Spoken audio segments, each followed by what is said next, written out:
Hello, welcome back to some more early morning barking, talking about BPD and NPD by somebody that has both. If you find the video useful, don't forget to hit the like and subscribe button and do all the socially things that are scrolling past on the screen. It's all very much appreciated. So today I need to address an issue that came up in the last video. The last video was about dehumanizing people, and in it I very briefly touched on how NPD feels good. And I noticed a little bit of kickback on the internet in various places, and I really want to address this issue properly. So, does NPD feel good? Yeah, it feels good. Of course it feels good, that's why we do it. If it didn't feel good, we wouldn't do it. I don't know what to tell you. Yeah, it feels good. What? It seems pretty obvious, right? It seems pretty clear that we do it because it feels good. Of course, the problem is that it shouldn't feel good, and we shouldn't want to do those things that we do.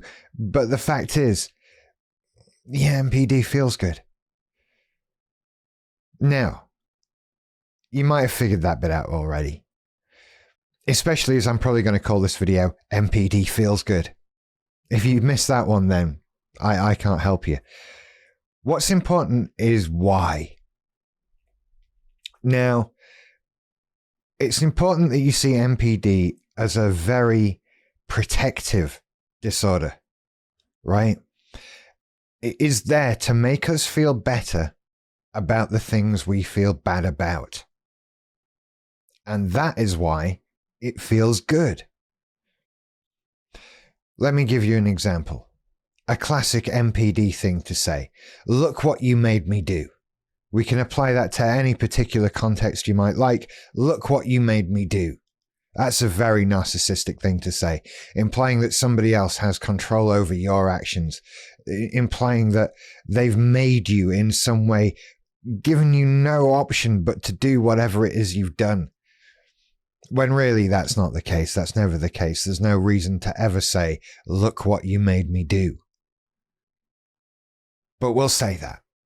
Some of us will, some of the time. Now, in doing that, we're shifting blame. That's a really simple, straightforward thing there, isn't it? You made me do the bad thing.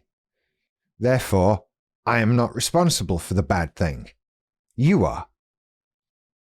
Now that makes you feel very bad, but it makes me feel really good because the thing was not my fault. I've done nothing wrong. You have.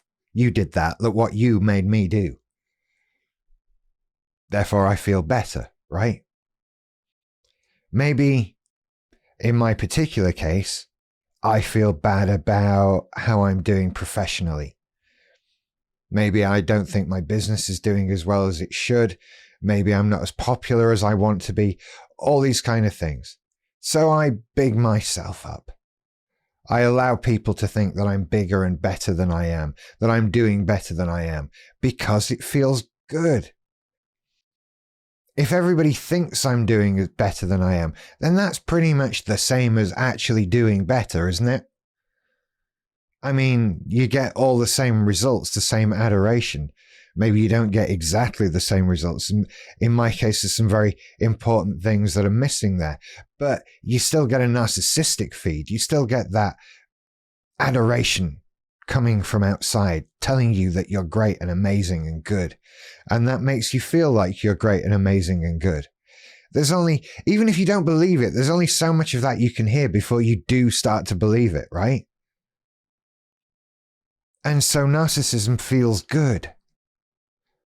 It's a house of cards built on thin ice during an earthquake, but for the minute that it stands, it feels amazing because it absolves us of all of our problems. Nothing's our fault. Nothing is wrong with us. We're perfect. We're better than for that brief moment. So yeah, it feels good, but only because we feel so shit on the inside. all of this is projection, giving out an image, making people think that we're better than we are, because we know we aren't. If we're lucky, we know that. Some of us might not be self-aware.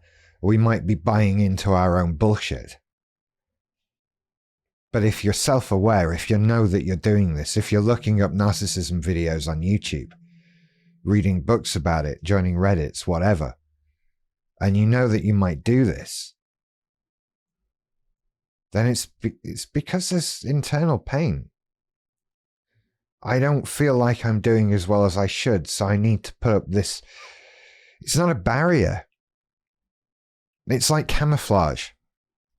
It makes you look like something that you're not, so that other people see you as that other thing. I'm not really a tree or a shrub. I'm just dressed up like one. Camouflage. You know how it works. And that's the basis of narcissism, right? It is for me. Insecurity, fear of failure, actual failure, inadequacy, all of this. All these problems that are wrong, all these things I hate about myself, all the things I wish I was instead of what I am, all pile up into this narcissism and make me project it out into the outside world and make me try and look like, sound like, appear like I'm better and bigger than I am, like I'm more like that idealized image of me that I carry around with me. But it's lies, it's bullshit, it's rubbish, it's garbage, it means nothing. Don't pay any attention to me. But it feels good. Of course, you get the come down off the other side because it eventually ends up making you feel bad because you know you're lying, you know what's wrong. You're just compounding the issue a little bit, just hiding it, which you know you're doing. And this can come out in so many ways. The desire to control and manipulate others, the desire to be seen as better or really good looking or whatever. But it's all insecurities. It's all this camouflage making us look like something we're not so that you think we're great. But it feels good.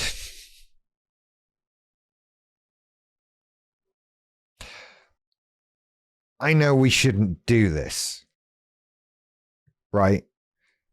And hopefully a lot of people watching who are going through the same thing as me also know that we shouldn't do this. The way to feel better through all of this, the way to solve all these problems is to pick apart these internal insecurities and feelings and deal with them. They're the thing that are projecting out. Don't worry so much about stopping the projection. When the projection is happening, there's already a problem somewhere else. So that's what needs fixing. And what needs fixing is realizing what these little insecurities are, what we're afraid of, what we're unhappy about, and either coming to terms with them or doing something about them, depending on what they are, of course. Some things can be changed, some things can't. But it's important that we either deal with them or come to terms with them, because what we're doing otherwise is hurting other people over here. And that can't go on, right? That can't stand. We don't, however we feel about ourselves, do we really want to go through life hurting people? Of course not. So to stop this projection, we need to deal with these insecurities and these fears. Of course, be aware of the projection. Deal with it as it comes, because you're not going to solve these problems overnight, right? It's all well and good me sitting here and saying, what you need to do is just solve all your problems and you'll be fine. What a crap piece of advice. I mean, it's true, technically, isn't it? But it's no good to you.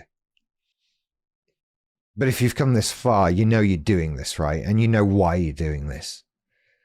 So you can start to identify these behaviors, how it does come out of you, how these fears do project onto the outside world, and start taking manual control over them. Don't react without thinking, react with thinking. Could that go on a t-shirt, or is it too badly worded? React with thinking. It's a bumper sticker, that. Anyway, you need to get control. We can't be hurting people in our day-to-day lives while we deal with this problem. It makes it more difficult. I do understand that, because you're dealing with the internal and the external, both at the same time. It's very overwhelming. It's very difficult. And depending on the way it's coming out in you, I don't know, this could be really hard. But you can do it. You can work through these things one at a time. Just, you've got to figure out what they are first. And I think that knowing that there's something there is like 75% of the battle. Honestly, they keep saying that the biggest barrier to getting healthy from NPD is realizing that you need treatment. And if you've come this far, then you can start to break those barriers down. Someone in the depths of it wouldn't even tolerate the idea that there's something wrong, right? You're looking up a video on YouTube. That's acknowledging something. And that's a good thing. That's the way to feel good by this, is to deal with the problems and feel good that way. Not by projecting it out, not by hurting people or controlling or manipulating or blaming, all of these horrible things that we can do for hours on end, or days or weeks or whatever. All the things that make us horrible, that make us feel good, are horrible things. And we need to not do those. Anyway, I'm going to leave it there because I think I'm kind of repeating myself a little bit. I feel like I've got my point across. To sum up, narcissism feels good because we feel bad. We know we shouldn't do it and we're trying not to. And that's about it, really. God, this could have been a 15-second video. Never mind. Thanks for sticking with me. I'll see you later. Bye.